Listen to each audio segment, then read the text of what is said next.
Musibye mutya abaana bakatonda balungi kansubire nti nno muli bulungi mujje baleko gye mukwasaganyako mwenna olunaku olwali tugenda kwebulyako mu Yeremiya olunyiriri lwa 2 essuula ya 5.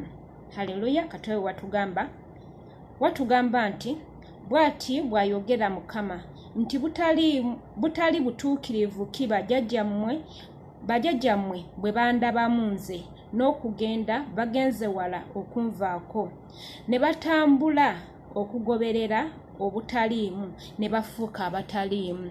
Haleluya. Atugambye nti bw'ati bw'ayogera Mukama nti butali butuukirivu ki bajjajjammwe bwe balaba munze n'okugoberera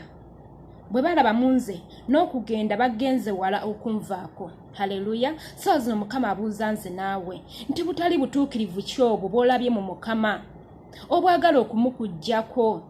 Haleluya. Butali butuukirivu ki obwo bw'olabye mu Mukama obwagala okumukuggyako, obwagala okujja ku Mukama ogende ogoberere ebintu ebirala, obwagala okujja ku Mukama okkiririze mu bintu ebitaliimu. Haleluya. Kiki ekyo mwana wa Katonda kyolaba mu bulamu bwo ekyagala okujja ku Mukama? Kiki ekyo kyolaba mu bulamu bwo ekiyinza okuzikiriza obulamu bwo, ekiyinza ozikiriza obulamu bwo? Kiki ekyo kyagala okufuukira ekizibu? Kiki ekyo kikufuukidde ekizibu ekyagala okujja mu maaso ga Katonda? Haleluya. N'atugamba nti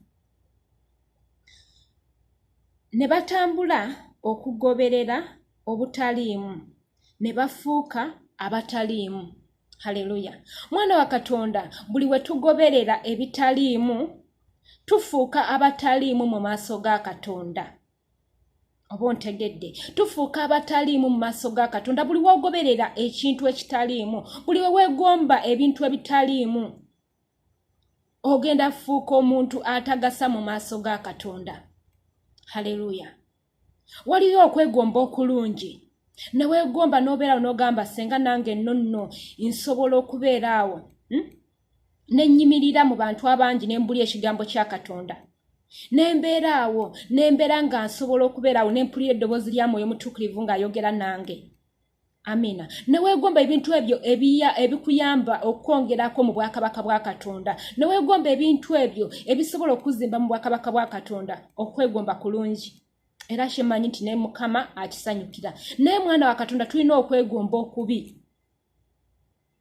Omuntu n'obeera bannange twegomba obugagga, twegomba ssente.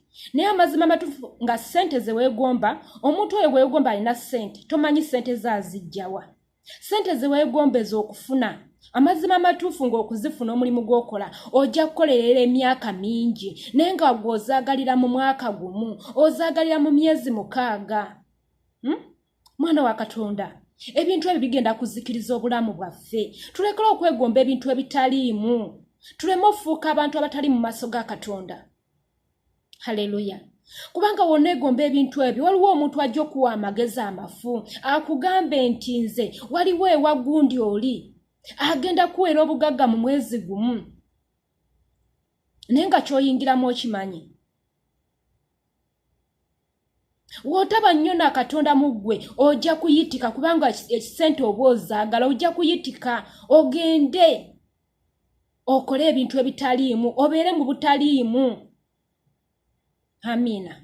Naye nga ssente ezo zoonoonya ogenda, tomanyi bulamu bwo, tomanyi oyimiridde otya ku nsi, tomanyi bbanga kiri obuzaayo ku nsi, tomanyi myaka emeka gy'obuzaayo ku nsi. Haleluya. Olaba woova mu Katonda n'ogenda n'oyitika n'ogenda ofune ssente ezo. Haleluya.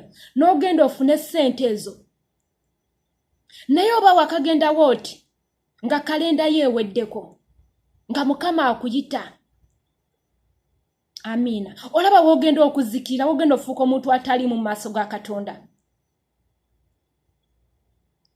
Haleluya. Oyinza obutafuna kyansi yeenenya, kubanga waliwo abantu abeebaka ne bazuukuka nga omuka gw'abaweddemu dda.